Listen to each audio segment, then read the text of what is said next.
요한복음과 신앙 149번째 시간으로 요한복음 21장 15절에서 22절의 말씀 가지고 영적 디저트 첫 번째 시간으로 주신 은혜 같이 나누길 원합니다.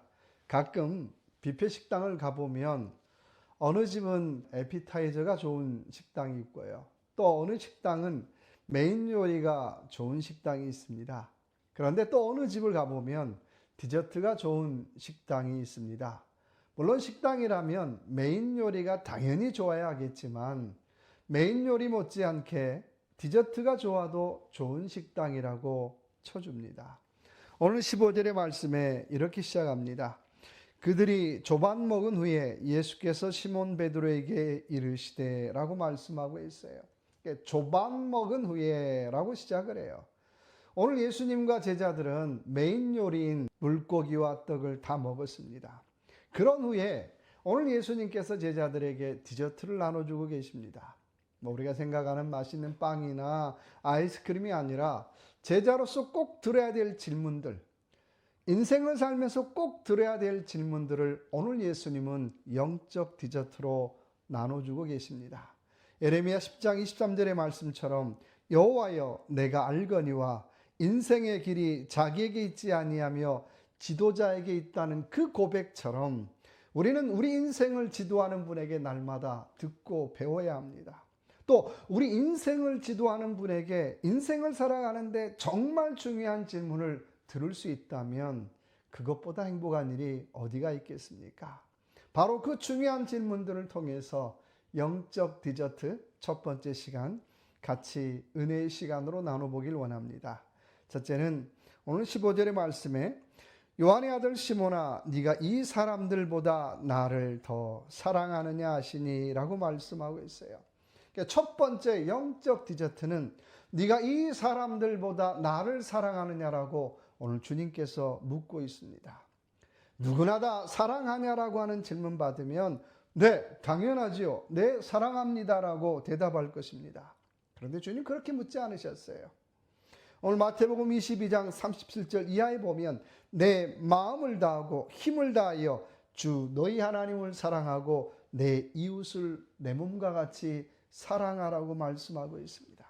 우리는 사랑하냐라고 하는 질문에 내 가족도 사랑합니다. 내 이웃도 사랑합니다. 그런데 주님은 아니 그것보다 나를 더 사랑하느냐 나를 최고로 사랑하느냐라고 질문하고 계시더라고 하는 것입니다. 쉬운 말로 주님이 나의 인생의 1번인가라고 하는 질문을 하고 계십니다. 신앙이 무엇입니까? 라고 질문한다면 신앙은 주님이 내 인생의 1번일 때부터 시작하는 것이 신앙이라고 하는 것입니다. 그러니까 주님이 내 인생의 1번일 때부터 신앙생활은 시작되는 것입니다. 2번이거나 3번이거나 그러면 신앙은 시작되지 않아요. 2번이나 3번이 되면 종교 생활은 할 수 있겠죠. 그러나 신앙 생활은 되지 않더라고 하는 거예요. 물론 1번이었다가 2번으로 순서가 바뀌어질 수도 있지만 아무튼 간에 신앙 생활은 주님이 내 인생의 1번일 때부터 시작이 됩니다. 그러니까 우리는 늘 질문해 봐야 돼요. 당신의 목회에 주님이 1번이십니까? 당신의 가정에 주님이 1번이십니까? 당신의 사업에 주님이 1번이십니까? 라고 하는 질문을 우리는 해보아야 한다라고 하는 것입니다.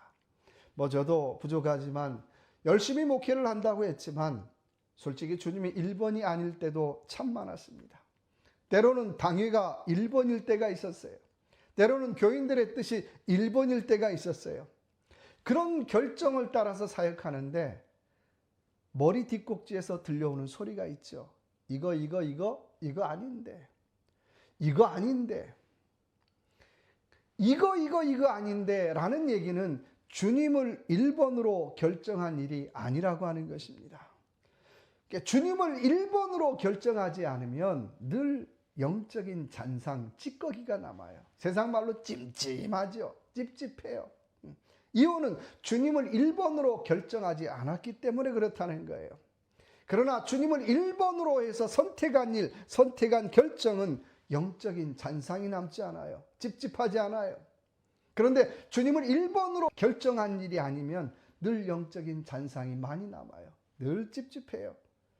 교인들이 주변에서 아유 목사님 잘한 결정입니다라고 말하면 말할수록 더 찝찝해요. 박수 치면 박수 칠수록 더 찝찝해요. 그래서 우리는 늘 얘기하듯이 무슨 일을 하든지 간에 머리 뒷꼭지에서 들리는 소리를 들어보라고 하는 거예요. 좀 참고하라는 거예요. 오늘 주님이 우리에게 묻는 영적 디저트 첫 번째는 네 인생에 주님이 1번이냐라고 하는 질문을 오늘 우리에게 하고 계십니다. 마태복음 6장 33절의 말씀처럼 너희는 먼저 그의 나라와 그의 의를 구하라고 말씀하고 있어요. 우리 인생에는 1번으로 구해야 될 일이 있다는 거예요. 내가 지금 어려워요. 그런데 1번으로 구해야 될 일이 있어요. 사업도 어렵고요. 가정도 어렵고요. 목회도 어려운데 중요한 건 1번으로 구해야 될 일이 있더라고 하는 것입니다. 바로 그 1번으로 구해야 할 일을 먼저 하라고 하는 것입니다. 이 질문에 정직한 대답이 있기를 바랍니다. 두 번째 영적 디저트는 15절의 말씀 보니까 요한의 아들 시몬아 내가 이 사람들보다 나를 더 사랑하느냐 하시니 이르되 주님 그러하외이다.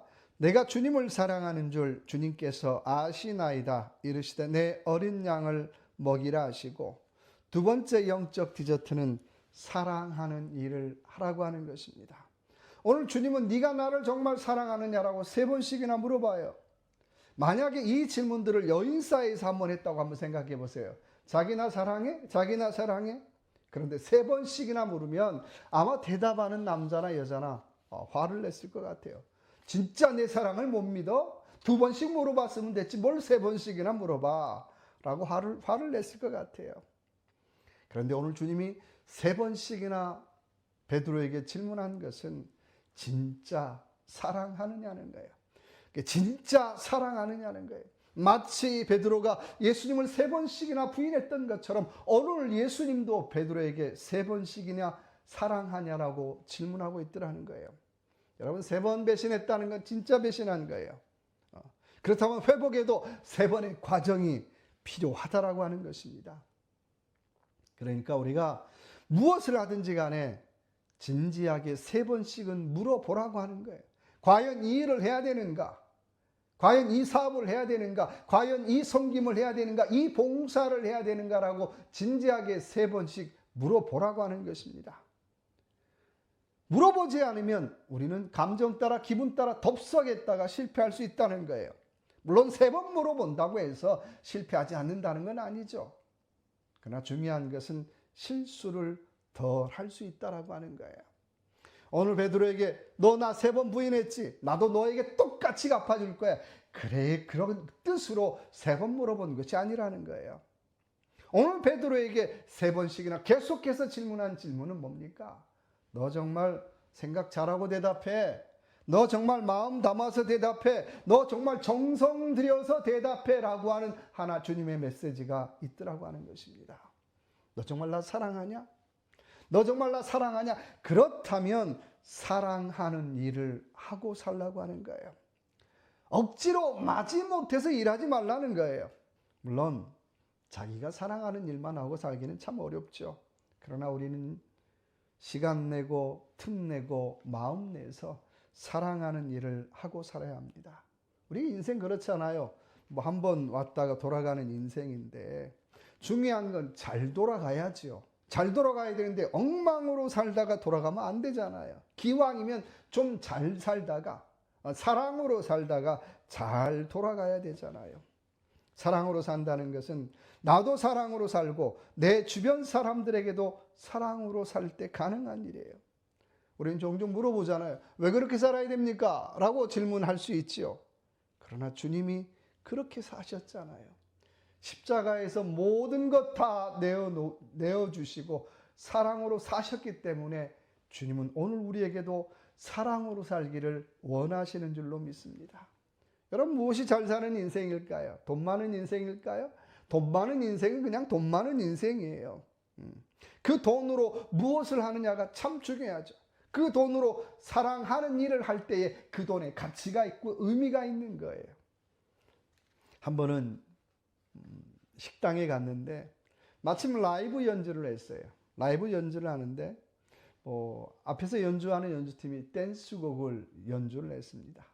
그때 나이든 할아버지 한 분이 손녀딸을 안고 나와서 춤을 추기 시작했어요. 그러면서 그 할아버지가 계속해서 뷰티풀이라는 말을 계속해서 반복했어요. 저는 그 말을 듣고 야, 손녀딸이 정말 이쁘긴 이쁜가 보구나 그렇게 생각했어요. 그래서 손녀를 한번 쳐다봤는데 손녀는 자폐아였어요. 할아버지 얼굴도 쳐다보지 못하고 고개를 떨군 채로 할아버지는 계속해서 뷰티풀이라고 얘기하고 있는데 계속해서 할아버지 품에 앉아서 침을 흘리면서 춤을 추고 있었어요. 나이는 한 10살 정도 넘은 것 같은데 체구가 굉장히 작았어요. 그런 손녀딸을 안고 계속해서 춤을 추었어요. 그리고 춤을 맞추자마자 손녀딸을 안고 다니며 음식 메뉴를 설명해 줬어요. 손녀딸은 한마디도 못하는데 이 음식은 이런 거야. 이건 이렇게 먹어야 되라고 계속해서 설명해 줬어요. 손녀딸은 자폐아로 아무 말도 못하는데 식사 시간 내내 마음을 담아서 하나하나 정성껏 얘기해주고 정성껏 설명해 줬어요. 제가 그 모습 보면서 참 아름답다. 진짜 뷰티풀한 인생이구나라고 하는 생각이 들었습니다. 여러분, 사랑으로 산다라고 하는 것 이런 거 아닐까요? 그 일이 크든 작든 좀 마음을 담아서 해보라고 하는 거예요. 그 일이 크든 작든지 정성을 담아서 해보라고 하는 것입니다. 그것이 바로 사랑하는 일이라고 하는 것입니다. 세 번째는 오늘 17절의 말씀 보니까 세 번째 이르시되 요한의 아들 시몬아 네가 나를 사랑하느냐 하시니 주께서 세 번째 네가 나를 사랑하느냐 하심으로 베드로가 근심하여 이르되 주님 모든 것을 아시오매 내가 주님을 사랑하는 줄 주님께서 아시나이다. 예수께서 이르시되 내 양을 먹이라. 세 번째는 내게 주어진 양을 먹이라고 하는 것입니다. 우리에게는 별로 목자라는 개념이 친숙하지 않지만 이스라엘 사람들에게 목자라는 개념은 굉장히 친숙한 개념이에요. 그래서 성경도 늘 주님을 목자로 우리를 양으로 비유하죠. 그런데 오늘 주님은 베드로에게 내 어린 양을 먹이고 치라고 말씀하고 있어요. 이게 네 거 아니고요. 주님이 맡겨준 양이라는 거예요. 주님이 맡겨준 그 양을 좀 잘 먹이고 잘 치라고 말씀하고 있습니다. 여러분, 양은 목자 잘못 만나면 세상 말로 개고생하는 거예요. 이게 절대 배부를 수가 없어요. 목자가 게으름 피우면 피울수록 양은 배고파하고 목마르고 병에 걸릴 수밖에 없더라는 거예요. 그러나 거꾸로 양이 부지런히 일찍 일어나서 풀과 목초지를 찾아서 다닐 때에 양은 배부를 수 있어요. 건강할 수 있어요. 흔히 그런 말 하잖아요. 교회는 목회자의 비전만큼 성장한다고 말하고 있습니다. 그런데 이 말을 좀 이렇게 바꾸면 어떨까 싶어요. 교회는 목회자의 영적, 육적인 부지런만큼 성도는 건강해진다라고 하는 거예요.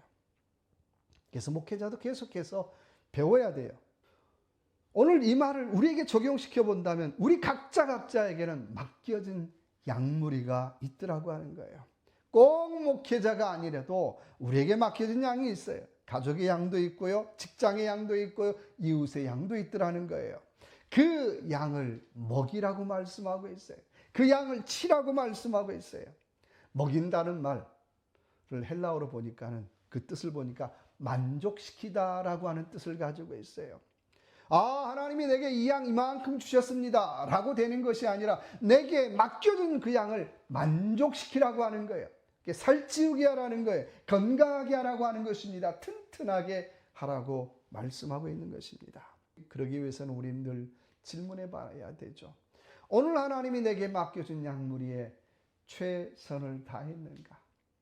숫자가 많든 작든 남들이 인정하든 인정해 주지 않든 그 양무리에 최선을 다했는가라는 질문을 우리는 해봐야 된다라고 하는 것입니다. 저는 부끄럽게도 내게 맡겨준 양무리에 대해서 최선을 다하지 못할 때가 있었어요. 때로는 성도들이 이해해 주지 않는다라고 때로는 감정상해서 때로는 말다툼도 있고요. 때로는 속상해서 외면할 때도 있었어요. 그런데 중요한 것은 최선을 다해야 한다라고 하는 것입니다. 고린도전서 4장 2절의 말씀처럼 맡은 자에게 구할 것은 충성이라고 말씀하고 있어요. 이게 하나님의 양무리를 맡은 사람들에게 당연히 구해야 될 것은 충성이라는 거예요. 맡겨진 일에 충성하고요, 맡겨진 자리에 충성하고 맡겨진 환경에 충성해야 한다라고 하는 것입니다. 여러분 얼마나 충성하고 계십니까? 프리미어 리그에서 뛰던 손흥민 선수가 LAFC로 이적을 왔습니다. 그리고 6골을 기록했어요. 다들 그 실력에 놀랬죠. 물론 연봉은 수백억을 받죠. 그런데 더 놀라운 것은 그의 성품과 인품에 감동하고 있더라고 하는 거예요. 손흥민 선수는 매주 금요일만 되면 라커룸을 청소해주는 아주머니를 다 불러 모은답니다. 그리고 치킨 박스를 들고 음료수를 들고 매주 금요일마다 치킨 파티를 열어요. 처음에는 청소하는 분들이 한 번 하다 말겠지 뭐. 슈퍼스타가 한 번 하다 말겠지. 그런데 매주 계속하는 거예요. 그리고 그 슈퍼스타가 자기의 이름을 불러줘요. 그리고 자기 자녀들의 안부를 물어봐줘요. 그리고 아픈 자녀들에게 선물을 사서 달려가기도 해요. 10년 동안 라커룸을 청소했던 청소비인 마리아는 한 번도 슈퍼스타들이 자기 이름을 불러준 적이 없다는 거예요. 그런데 이 손흥민 선수는 매주마다 와서 마리아 이름 불러주고 자녀들의 안부를 물어봐주고 아픈 자녀가 어떤지 물어봐주고 뭐 필요한 것 없는지 물어봐주고 그런 손흥민 선수를 가리켜서 마리아는 나는 슈퍼스타를 만난 것이 아니라 인생의 진정한 친구를 만났다라고 고백하고 있습니다.